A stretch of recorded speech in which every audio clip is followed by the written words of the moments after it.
আসসালামু আলাইকুম ওয়া রাহমাতুল্লাহি ওয়া বারাকাতুহু। প্রিয় দর্শক, আজকের এই ভিডিওতে আপনাদের জানানো হবে যে ফজরের পর ঘুমালে কি কি ক্ষতি হয়। সকল মুসলিম ভাই বোনদের ভিডিওটি দেখা উচিত, তাই ভিডিওটি শেষ পর্যন্ত মনোযোগ দিয়ে দেখতে থাকুন। ফজরের নামাজ আদায়ের পর ঘুমানো ইদানিং অনেকেরই অভ্যাসে পরিণত হয়েছে। বিশেষ করে শহরের মানুষ এই অভ্যাস তো নিত্যদিনের। আগের সময়ে মানুষ সাধারণত ফজরের পরে ঘুমাতো না। ফজর নামাজের পর তারা হয়তো কোরআন তেলাওয়াত করত, জিকির করত, কিংবা বই পড়ত বা পড়াশোনা করত, অথবা নিজ নিজ কাজে বের হয়ে যেত। ইসলামের শিক্ষা ও মূলত এটাই। রাসূল সাল্লাল্লাহু আলাইহি ওয়াসাল্লাম আমাদেরকে ইশার নামাজের পর তাড়াতাড়ি ঘুমিয়ে যেতে বলেছেন, আর সকালবেলা আমাদের মধ্যে বরকতের জন্য আল্লাহর নিকট দোয়া করেছেন। তাই অধিক রাত্রি পর্যন্ত জাগ্রত না থেকে দ্রুত ঘুমিয়ে পড়া আমাদের রাসূল সাল্লাল্লাহু আলাইহি ওয়াসাল্লামের এটি সুন্নাত, যাতে ফজরের পর ঘুমিয়ে বরকত থেকে বঞ্চিত না হয়। হাদিস শরীফে বর্ণিত হয়েছে, নবী সাল্লাল্লাহু আলাইহি ওয়াসাল্লাম বলেছেন, ইশার নামাজের পূর্বে ঘুমানো এবং ইশার নামাজের পর অপ্রয়োজনীয় অহেতুক গল্পগুজব করতে অপছন্দ করতেন। সহিহ বুখারী।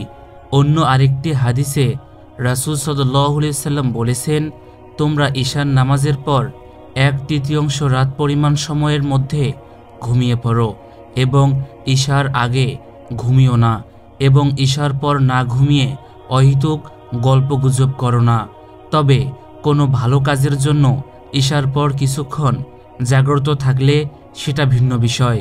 যেমন বাড়িতে মেহমান আসলে মেহমানদের সাথে কথা বলা, ইসলামী আলোচনা করা, স্ত্রী পরিবারের সন্তানদেরকে সময় দেওয়া ইত্যাদি।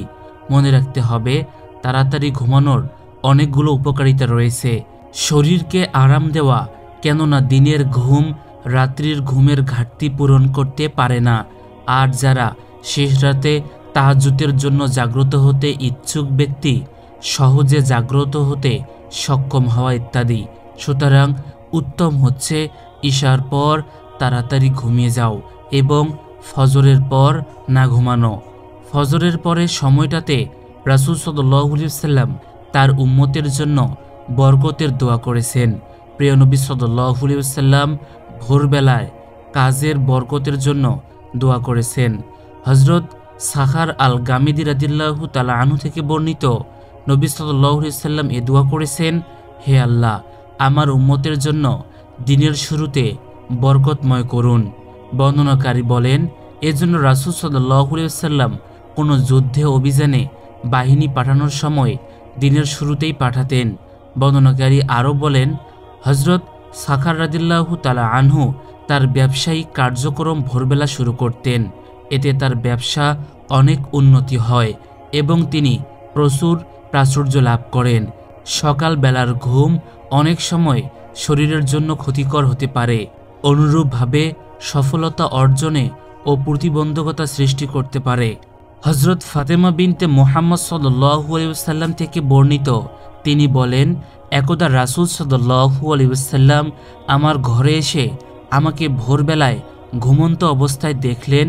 তখন আমাকে পা দিয়ে নাড়া দিলেন এবং বললেন, মামুনি ওঠো, তোমার রবের পক্ষ থেকে রিজিক গ্রহণ করো, অলসদের দলভুক্ত হইও না, কেননা আল্লাহ সুবে সাদেক থেকে সূর্যোদয় পর্যন্ত মানুষের মধ্যেই রিজিক বন্টন করে থাকেন।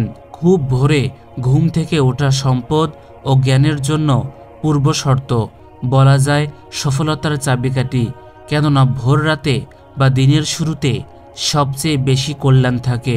শুধু ইবাদত বন্দিগি নয়, বরং দুনিয়াবি কাজের জন্য এটি সবচেয়ে উপযুক্ত ও বরকতময় সময়। এজন্য সালফে সালিহিনদের মধ্য থেকে অনেকেই উল্লেখিত হাদিসগুলোর কারণে ফজরের পরে ঘুমানোকে মাকরু মনে করতেন, কেননা ভোরবেলা ঘুমালে রাসূল সাল্লাল্লাহু আলাইহি ওয়াসাল্লাম যে বরকতের দোয়া করেছেন সে বরকত থেকে বঞ্চিত হতে পারে। হযরত উরওয়াজা রহমতুল্লাহি আলাইহি বলেন, হযরত জুবাইর রাদিয়াল্লাহু তাআলা আনহু তার সন্তানদেরকে ভোরবেলায় ঘুমাতে নিষেধ করতেন। তিনি আরও বললেন, আমি যখন কারো সম্পর্কে শুনি যে ভোরবেলায় ঘুমায়, তখন তার প্রতি আমি আগ্রহ হারিয়ে ফেলি। হজরত আবদুল্লাহ ইবনে আব্বাস রাদিয়াল্লাহু তাআলা আনহু তার এক সন্তানকে ভোরবেলায় ঘুমাতে দেখে বলেছিলেন, ওঠো, তুমি কি এমন সময় ঘুমিয়ে আসো যখন রিজিক বন্টন করা হয়? সুতরাং আমরা ঈশার পর, বিশেষ করে বাড়িতে কোনো কাজ না থাকলে বা মেহমান না থাকলে তাড়াতাড়ি ঘুমিয়ে যাব। কিছুক্ষণ স্ত্রীর সাথে গল্পগুজব করা যেতে পারে, তবে অহেতুক কোনো গল্পগুজব করব না। ফজরের নামাজ আদায় করে কোরআন তেলাওয়াত ও জিকির করব, তারপর না ঘুমিয়ে হালাল রিজিকের অন্বেষণে বেরিয়ে পড়ব। আর দিনের ক্লান্তি ভাব দূর করতে দুপুরে কিছুক্ষণ বিশ্রাম নেব। মহান আল্লাহ তাআলা প্রত্যেককে ফজরের নামাজের পর বরকতময় সময়টাকে সৎভাবে কাজে লাগানোর জন্য এবং রাসূলের প্রতি সুন্নত সঠিকভাবে আদায় করার তৌফিক দান করুক। আমিন।